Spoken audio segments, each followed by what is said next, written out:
Ces dernières années, les relations commerciales entre Moscou et les pays africains ont connu un bond certes impressionnant, mais loin d'être satisfaisant de l'avis du président russe Vladimir Poutine.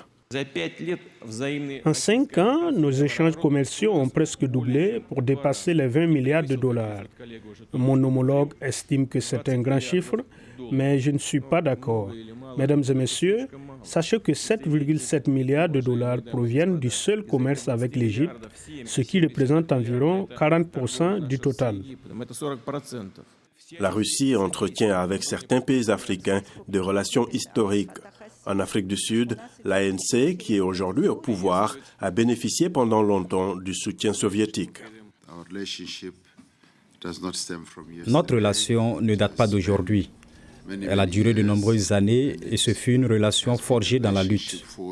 Et à bien des égards, l'Afrique du Sud, une Afrique du Sud libre, est ce qu'elle est aujourd'hui en grande partie grâce au soutien que nous avons reçu du peuple russe.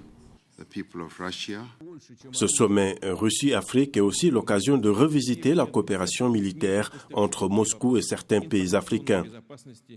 Nous croyons que les partenaires russes nous livreront aussi des moyens létaux au-delà de 14,5, ainsi que des véhicules blindés de transport de troupes, les véhicules de combat d'infanterie, des mortiers et d'autres artilleries permettant la montée en puissance de nos forces de défense et de sécurité. Mais la Russie veut aussi se défaire de cette image de pays fournisseur d'armes et promet une politique de non-ingérence en Afrique.